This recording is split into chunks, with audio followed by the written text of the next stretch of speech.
ឲ្យជួបតែនូវសេចក្តីសុខសេចក្តីចម្រើនដល់ការស្ដាប់នៅព្រះប្រតិបត្តិគ្នាដោយគោរពបាទសូមទេវតាទាំងឡាយដែលស្ថិតនៅក្នុងឋានសួគ៌ដែលជាកាមភពនិងរូបភពនៃភពទេវតាទាំងឡាយ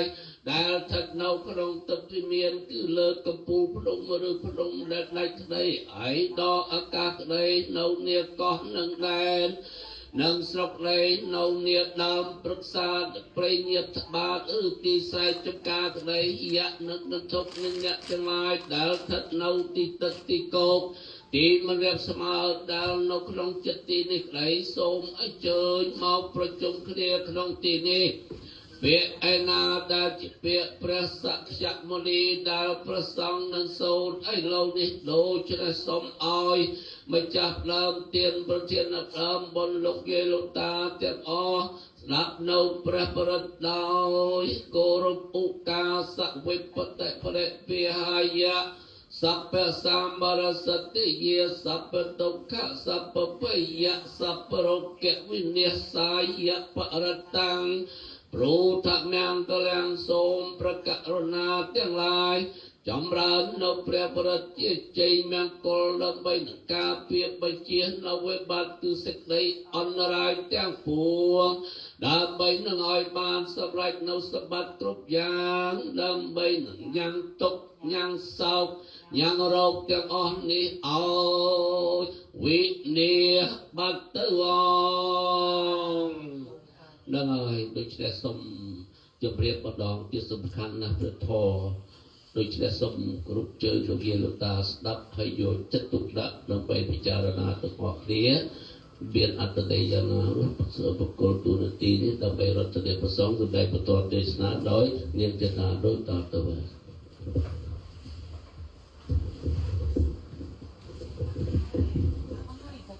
សូមអនុមោទនា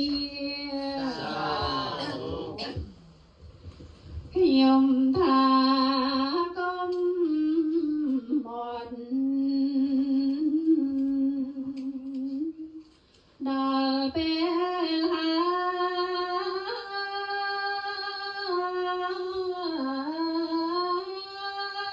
យអសពរងអើយ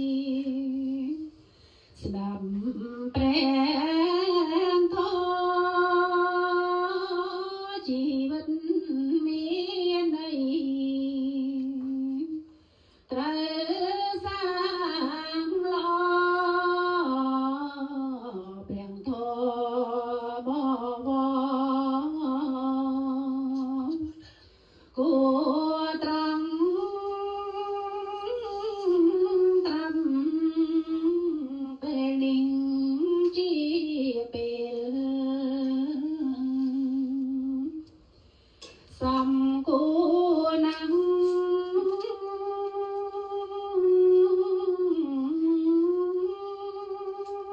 មានព្រះគុណម្ចាស់ចេញសាស័ព្ទសូមសាធុជនប្រងព្រៀបស្ដាប់គ្រាន់បានជាច្បាប់ការបញ្ញញ្ញាបបិទ្ធព្រះគុណថ្លៃបវរ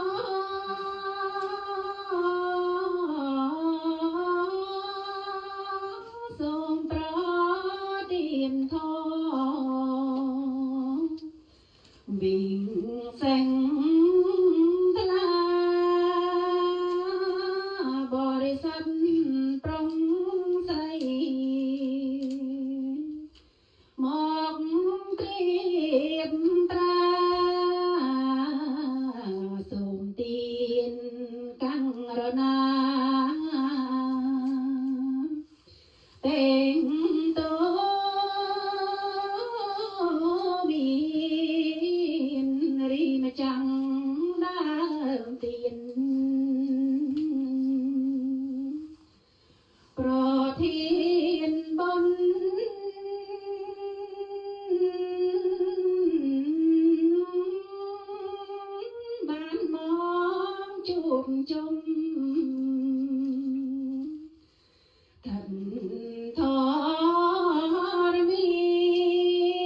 គុណ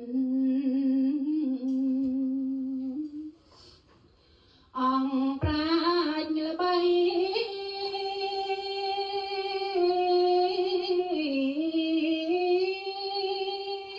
យល់ពីនិស័យបរិស័ទមក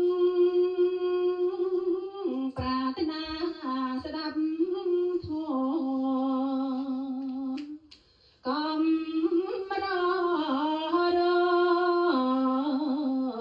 កបបីកាន់យក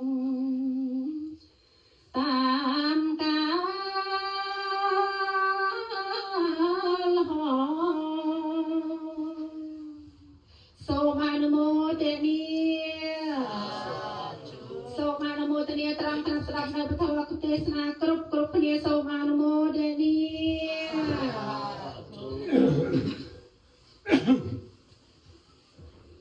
អ្នកមត្ថុរតនតយ៉ាងខ្ញុំម្ចាស់សូមនមស្ការក្រាបថ្វាយបង្គំចំពោះព្រះគុណបរតនត្រ័យទាំង3ដោយគោរពសូមធ្វើការគ្រូក៏ក្រែងលោកម្ចាស់ហើយក៏សូមធ្វើការអនុមោទនាចំពោះញាតិញោមទាំងអស់ដែលបានបំពេញនៅបុណ្យកុសលតាមរយៈនៃការល្អដល់កាយដល់វិជ្ជាដល់ចិត្តហើយក៏បានដើរទៅតាមគន្លងនៃព្រះអរិយសាវកអរិយសាវកាខាងដើមដែលលោកបានប្រឹងប្រែងខ្នះខ្នែងបំពេញនៅសេចក្តីល្អនឹងទុកជាទ្រព្យមរតកយកទៅជាមួយយើង